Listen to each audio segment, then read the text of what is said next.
ഓട് കമ്പനികൾ ഓർമ്മയാകുമ്പോൾ അവശേഷിക്കുന്നത് വിരലിൽ എണ്ണാവുന്നവ മാത്രം. അതിലൊന്നാണ് 180 വർഷത്തിലധികം പഴക്കമുള്ള ഫറോക്കിലെ the Commonwealth trust company.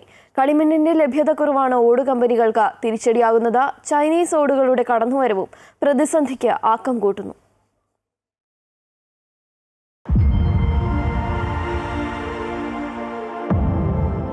Singapore, Malaysia, Sri Lanka തുടങ്ങി വിദേശ രാജ്യങ്ങളിലേക്കുൾപ്പെടെ ഫറോക്കിലെ ഓടുകളെത്തിയ ഒരു കാലമുണ്ടായിരുന്നു.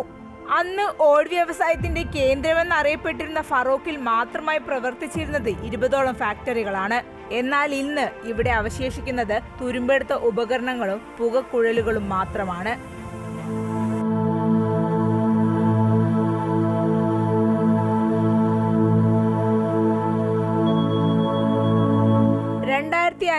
നെൽവയൽ തണ്ണീർത്തട സംരക്ഷണ നിയമം വന്നതോടുകൂടിയാണ് ഓട് വ്യവസായത്തിന്റെ തകർച്ച ആരംഭിക്കുന്നത്.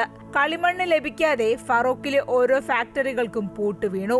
വളരെ ചെറുപ്പക്കാരായിരുന്നു ആ സ്ഥാപനത്തിലെല്ലാം ഉണ്ടായിരുന്നത്. ഈ സ്ഥാപനം വിട്ടുകഴിഞ്ഞാൽ പിന്നെ വേറെ സ്ഥാപനത്തിലേക്ക് പോകാനുള്ള ആരോഗ്യശേഷി പോലും അവർക്കില്ലാത്ത സ്ഥിതിവിശേഷം വന്നിട്ടുണ്ട്. പിന്നെ വിവിധ ജോലി സ്ഥലങ്ങൾ തേടി ഈ നിർമ്മാണ മേഖലയിലേക്കൊക്കെയാണ് ആ സ്ഥാപനത്തിൽ ജോലി ചെയ്തിരുന്ന തൊഴിലാളികൾ യഥേഷ്ടം മാറിക്കൊണ്ടിരിക്കുന്നത്. എന്നാൽ മറ്റു സംസ്ഥാനങ്ങളിൽ നിന്ന് മണ്ണെത്തിച്ചാണ് ദ കോമൺവെൽത്ത് ട്രസ്റ്റ് ഇപ്പോൾ പ്രവർത്തിക്കുന്നത്. കളിമണ്ണിനായി വലിയ തുക നൽകേണ്ടി വരുന്നുണ്ടെന്നും ചൈനീസ് ഓടുകളുടെ കടന്നുവരവും തിരിച്ചടിയാകുന്നുണ്ടെന്നും company director Praveen Kumar P പറഞ്ഞു. വലിയ പ്രതിസന്ധിയെ നേരിട്ടുകൊണ്ട് തന്നെയാണ് മുന്നോട്ട് പോകുന്നത്. വലിയ ചെലവ് കൂടുതലും ഈ വിറ്റുവരവ് കുറവുമാവുന്ന സ്ഥിതിയാണ് ഉണ്ടായത്. അതിന് കാരണം ചൈനയിൽ നിന്നുള്ള ചൈനീസ് ഓടുകൾ, ഉൽപ്പന്നങ്ങളുടെ ഓടുകൾ വളരെ ചെറിയ മാർജിനിൽ ഇവിടെ ഇറക്കി കൊടുക്കുക.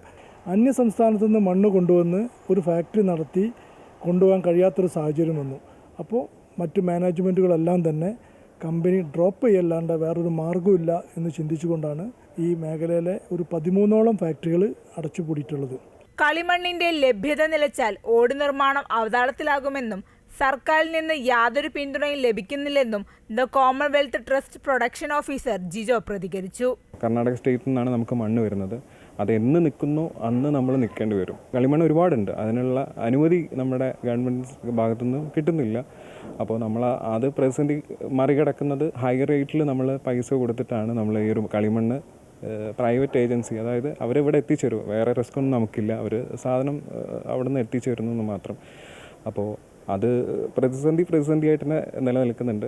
പാടങ്ങളിൽ നിന്നുള്ള കളിമൺ ഖനനം നിലച്ചതാണ് ഈ മേഖലയ്ക്ക് വലിയ തിരിച്ചടിയാകുന്നത്.